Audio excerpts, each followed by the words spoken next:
सभी को पता है कि कांगड़ा ज़िला में न्यू ईयर सेलिब्रेशंस के लिए काफ़ी सारे प्रेफर्ड एरियाज़ रहते हैं, जिसमें कि ख़ास तौर पे मैक्लियोडगंज, धर्मकोट, भागसुनाग, पालमपुर और बीड बिलिंग के क्षेत्र में जो टूरिस्ट इनफ्लो बढ़ा हुआ इस समय है। और जो वेदर प्रेडिक्शन है उसके तहत भी आने वाले समय में स्नोफॉल होने की अपेक्षा है।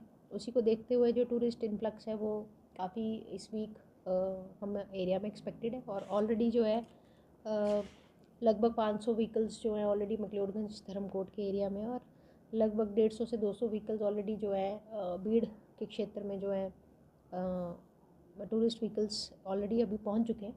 और जो हमारी जानकारी उसके तहत ये नंबर आज और कल के समय में और भी ज़्यादा इंक्रीज़ होने की हमें अपेक्षा है। तो इसको देखते हुए जो सभी क्षेत्रों में एक्स्ट्रा पुलिस फोर्स हमने तैनात की है, जिसमें लगभग 250 पुलिस के जो जवान हैं इस पूरे बंदोबस्त में, जिसमें ट्रैफिक की व्यवस्था सुचारू रूप से चलाना है और साथ में कानून व्यवस्था भी बनी रहे इन एरियाज़ में, उसको देखते हुए डिप्लॉय की गए हैं। और साथ ही ट्रैफिक को सही से मॉनिटर और मैनेज करने के लिए जो है टेम्पोरेरी वन वेज़ जो हमने बनाए हैं, जिसमें धर्मशाला से जो मैक्लियोडगंज का जो ट्रैफिक है उसमें बाया गांधी चौक bus stand one way Kalapul की तरफ इसको रिलीज़ किया जाएगा। और धर्मशाला से जो खनियारा की ट्रैफिक है उसको कोतवाली बाज़ार से होते हुए कंडी की तरफ रिलीज़ किया जाएगा। इसके साथ ही खनियारा से जो धर्मशाला का ट्रैफिक है उसको वाइट कोठी से होते हुए, श्यामनगर से होते हुए, बाबा मेडिकल से एंटर करवा के डिस्ट्रिक्ट सेशन कोर्ट के सामने से बाज़ार के लिए रिलीज़ किया जाएगा। और मैक्लियोडगंज से जो धर्मशाला का जो ट्रैफिक है उसको वाया कोतवाली बाज़ार और जो खड़ा डंडा रोड को यूज़ करके हम इसको वन वे संचालन इसका हम करेंगे। इसके साथ ही नड्डी से मैक्लियोडगंज के लिए टेंगलवुड ठंडी सड़क चर्च से होते हुए वन वे बनाया गया है। और नड्डी से डल लेक यदि किसी को जाना है तो वाया फरसेटगंज जो मार्केट है वहाँ से जाना रहेगा। नड्डी से धर्मशाला जो है महिला जो मैक्लियोडगंज पुलिस स्टेशन है उस रोड को यूज़ करके जो है ट्रैवल किया जा सकता है। इसी के साथ धर्मकोट और भागसू और अन्य एरियाज़ को मैनेज करने के लिए धर्मकोट से नड्डी की तरफ जाने के लिए ठंडी सड़क और टिप्पा रोड को जो प्रयोग में लाया जाएगा। धर्मकोट से धर्मशाला आने के लिए माउंटेनियरिंग इंस्टीट्यूट से जो नया सीमेंटेड रोड है क्लेन चौक होते हुए चर्च चौक से फॉरसेटगंज मार्केट होते हुए धर्मशाला की तरफ ट्रैफिक को रिलीज़ किया जाएगा। और धर्मकोट से भागसुनाग के लिए mountaineering institute cement road Glen Chowk से होते हुए चर्च होते हुए मेन स्क्वायर जो मैक्लियोडगंज है वहाँ पे हम रिलीज़ करेंगे। और धर्मकोट से नड्डी की तरफ जो ट्रैफिक है उसको वाया चर्च फरसेटगंज टेंगलवुड जो वन वे है उसको यूज़ करके लोग ट्रैवल कर पाएंगे। इसके अलावा जो चिन्हित पार्किंग स्थल बनाए गए हैं वो Naddi, Dharamkot, bus stand, McLeodganj, temple road की जो पार्किंग क्षेत्र है उनको बनाया गया। इसके साथ ही चर्च के आसपास का जो अवेलेबल एरिया वहाँ पे भी पार्किंग की व्यवस्था दी जाएगी। मैं आपके माध्यम से सभी से कहना चाहूँगी कि जितने भी हमारे टूरिस्ट और साथ में लोकल रेजिडेंट्स हैं वो पुलिस की जो टीम्स ऑलरेडी डिप्लॉयड है इस पूरी व्यवस्था को बनाने के लिए उनका सहयोग करें, उनके डायरेक्शंस को फॉलो करें। और किसी भी प्रकार की आइडल पार्किंग जो है इस दौरान जहाँ पे पार्किंग अलाउड नहीं है उस एरियाज़ में नहीं की जाएगी। और साथ में जो यदि कोई ऐसे इंसिडेंट्स हों और रिपीटेड इंसिडेंट्स हो तो उन गाड़ियों को हम टो करेंगे। तो इसके लिए हमारी कोशिश है कि जो न्यू ईयर सेलिब्रेशन है वो सही तरीके से हों और बहुत अच्छे एटमॉस्फेयर में यहाँ पे जितने भी टूरिस्ट आए वो यहाँ से जाएं। और किसी प्रकार की लॉ एंड ऑर्डर स्थिति को डील करने के लिए एसएसयू और क्यूआरटी की जो टीम है वो मेन स्क्वायर चौक और अन्य जो प्रोमिनेंट एरियाज़ है वहाँ पर डिप्लॉयड रहेगी। इसके साथ ही बीड बिलिंग में भी एक्स्ट्रा फोर्सेस डिप्लॉयड रहेंगी ताकि न्यू ईयर सेलिब्रेशंस के दौरान किसी भी प्रकार की जो अप्रिय घटनाएं हैं उनसे हम बचें। और साथ में ट्रैफिक और जो लॉ एंड ऑर्डर की स्थिति है उसको भी पूर्ण रूप से हम कंट्रोल में रख के इन सेलिब्रेशंस को कंक्लूड करवाएं। मैच में देखा जाए तो कुछ लोग बंद जाते हुए नजर आते हैं, उनकी भी कार्रवाई की जाएगी, इसके लिए कुछ प्रावधान किया जाएगा? बिल्कुल।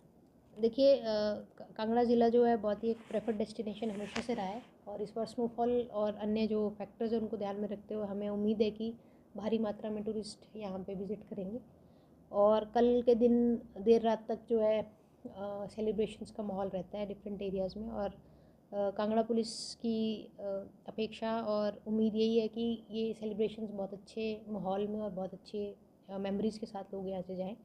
लेकिन जिस तरह हमें पास्ट एक्सपीरियंस है, कुछ लोग शराब के नशे में या अन्य किसी नशीले पदार्थ के सेवन के दौरान या फिर इकट्ठे होकर कोई लड़ाई झगड़ा या कोई ऐसे हुड़दंग कारी गतिविधियाँ जो है उसमें संलिप्त होना भी पाया जाता है।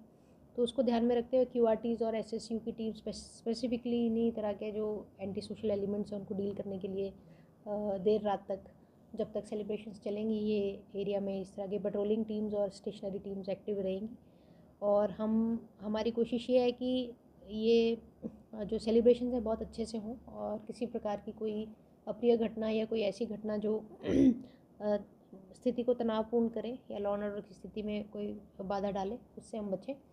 और जैसे कि सरकार के दिशा निर्देश भी हैं कि इस दौरान जो टूरिस्ट हैं उनका विज़िट जो है सक्सेसफुल और पीसफुल बनाया जाए, उसी दिशा में हम कार्य करने के लिए तत्पर रहेंगे। लेकिन किसी प्रकार की अप्रिय घटना या फिर इलीगल एक्टिविटीज़ जो है इस दौरान जो है एरिया में उस पर पुलिस सख्ती से काम करेगी और लड़ाई झगड़े या हुड़दंगकारी गतिविधियाँ या नशे में किसी प्रकार का गुंडागर्दी करना, उस तरह की गतिविधियों को एक्सेप्ट नहीं किया जाएगा और उनके खिलाफ जो लीगल एक्टिविटीज़ है, हमारी गतिविधियाँ वो हम जारी रखेंगे। मैम इसके अलावा बात करें तो जो डीजे की टाइमिंग रहती है 10 बजे तक रहती है धर्मशाला शहर में, उसको बढ़ाया जाएगा छुट्टी की उसमें कल के लिए? देखिए फ़िलहाल ये प्रोविजंस SDM महोदय के परव्यू में आते हैं और इस तरह की कोई फ़िलहाल नोटिफिकेशन हमें SDM कार्यालय से रिसीव नहीं हुई है। लेकिन अगर SDM कार्यालय या जो भी संबंधित ऑफिस है उनसे कोई इस तरह की परमिशंस इशू होती हैं तो हम उनको रिस्पेक्ट करेंगे। और यदि इस तरह की कोई परमिशन नहीं दी जाती है तो जो लीगल ऑथराइज टाइम है 10 बजे का, उसके तहत ही जो है कार्रवाई आगे इसमें बढ़ाई जाएगी। रात को मैम कितने बजे तक सेलिब्रेशन किया जा सकता है, ऐसा कुछ टाइमिंग? देखिए म्यूज़िक 10 बजे तक की पाबंदी है, उसके बाद सेलिब्रेशंस पे किसी प्रकार की कोई रोक नहीं है। लेकिन जैसे मैंने कहा कि सेलिब्रेशंस में माहौल जो है वो तनावपूर्ण ना रहे और एक कानून व्यवस्था बनी रहे, और साथ में जितने भी लोग उस समय सेलिब्रेशंस में शामिल हो रहे हैं उनकी सुरक्षा की जो जिम्मेदारी है वो ज़िला पुलिस की है, उसको हम निभाएंगे।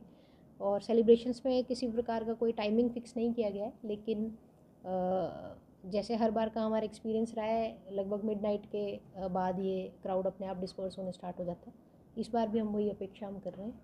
और यदि कोई स्पेसिफिक रिलैक्सेशंस म्यूज़िक से संबंधित या अन्य संबंधित होंगी तो जिस तरह की भी नोटिफिकेशंस या डायरेक्शंस इस संदर्भ में DC ऑफिस या SDM कार्यालय से जो पब्लिश होंगी उनको हम रिस्पेक्टफुली फॉलो करवाने का, हमारे इम्प्लीमेंट करवाने के हमारे प्रयास रहेंगे।